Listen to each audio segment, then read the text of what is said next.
আমি পাঠের সঙ্গে অনুষ্ঠান সবাই আমার প্রণাম রইল আমার প্রণাম গ্রহণ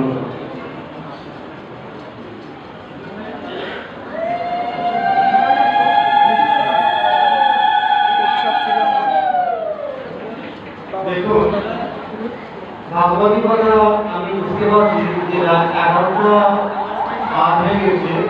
এখন যত কথাই হোক, যত অভিজ্ঞতার কথা হোক না কেন, আসলে সেটা একটা ভালো লাগবে না, কারণ প্রসাদের একটা ব্যাপার আছে এখানে আমাদের। যত সামান্য আমি চেয়েছিলাম আমার ভাই কৃষ্ণ এখানে ব্যবসা সমাপ্ত করবেন, কিন্তু কৃষ্ণ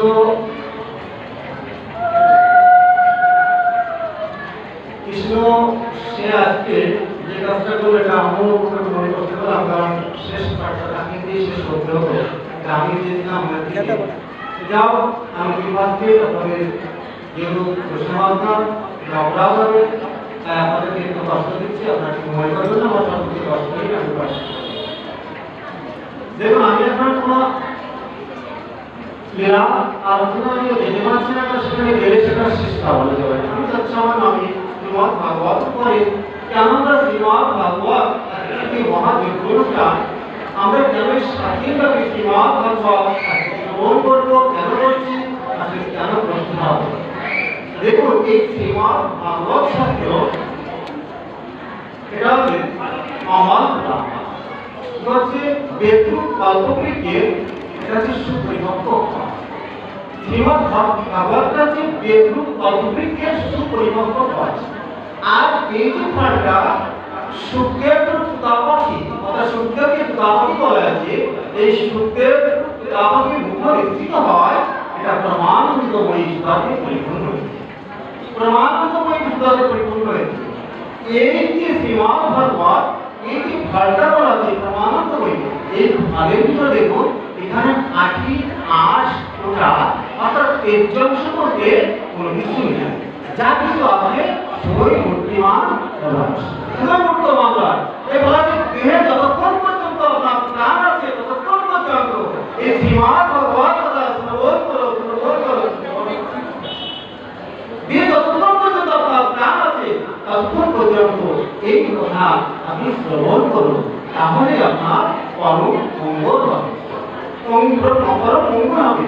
দেখুন এই শ্রীমদ ভাগবত কথা এমনই অমৃতময় কথা যে কলিযুগের দীক্ষা উদ্ধার করবার জন্য আজ আমার সুখদেব শ্রীমদ মহর্ষি সুখদেব গোস্বামী কি করে কলিযুগ আমরা কি করছে, আমরা বিভিন্ন ভাবে আমরা রোগে ব্যাধি শোকে সৃষ্ট, আমরা ক্লেশে সৃষ্ট, অর্থাৎ আমাদেরকে মুক্তি করবার জন্য, আমাদেরকে উদ্ধার করবার জন্য কৃপা করে সুখদেব গোস্বামী শ্রীমদ ভাগবত প্রবচন করেছিলেন।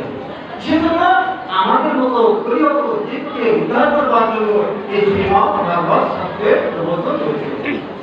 চিত্ত শক্তির জন্য, মন্ত্রের শক্তি দেওয়ার জন্য এর থেকে আর মঙ্গল কোন গ্রন্থ হতে পারে না। মহারাজ পরীক্ষিতকে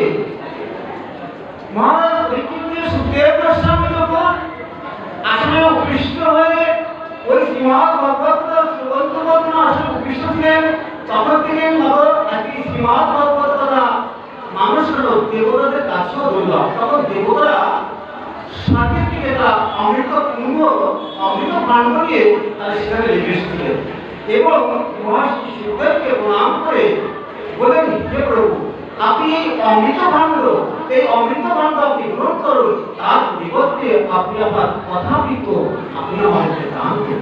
তাহলে এটা শ্রীমদ ভাগবত নিয়ে এটা কথামৃত, অমৃত না কথামৃত, এটা দেবতাদের কাছে অতীব দুর্লভ।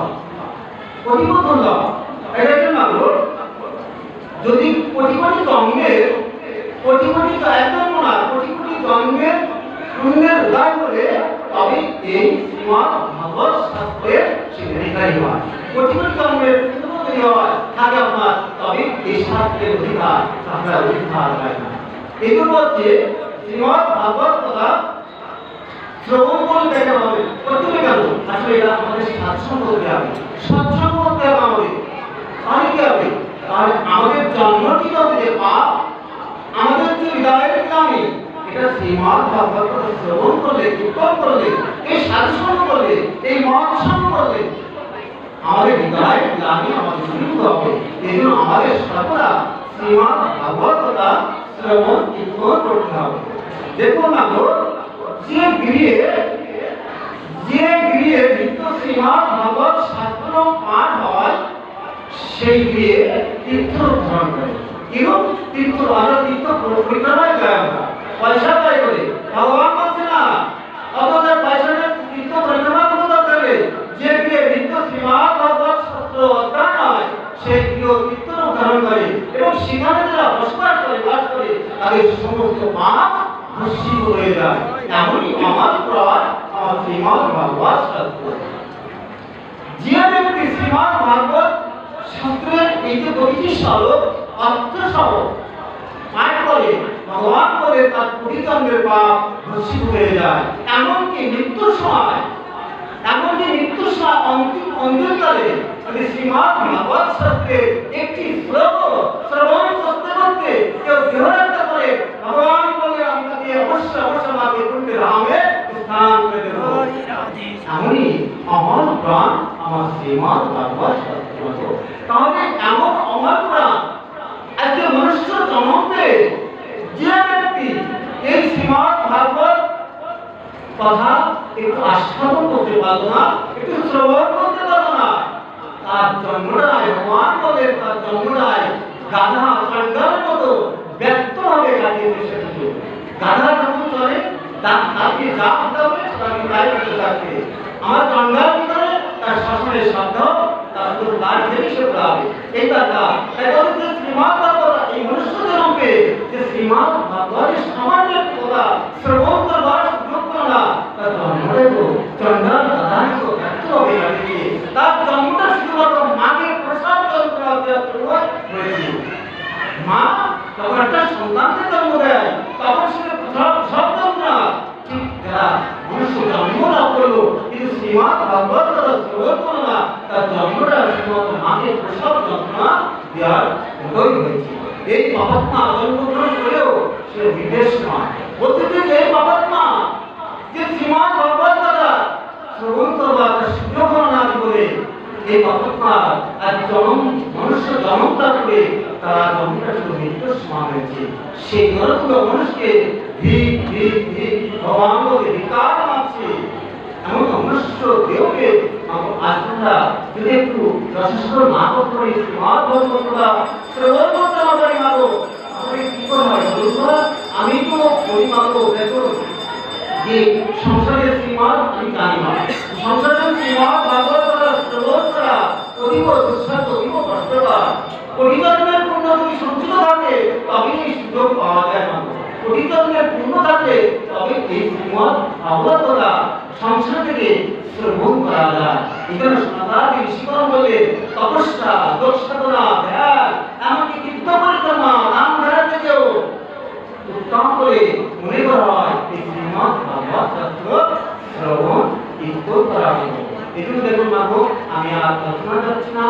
আসলে এই এমনই মহান প্রাণ এখানে কোনো আস্বাদনকে আসলে সময়ে বসে পড়ে তাই পরিমাণিত হয়ে এই ভাগবত কথা আস্বাদনা হয়। কিন্তু আমরা সংসারী লোক, আমরা তো আর সে বেশি না, আমাদের তো আর তত সময় নাই এখানে সব কিছু মিলাইয়া চলতে হয়। তার যত আমি একটু কথা বলি মা, আপনারা যদি কৃপা করেন, আপনারা যদি আমাদের 5-7 মিনিট সময় দেন, আমি আপনাদের কাছে দীর্ঘ যাত্রা করবানো।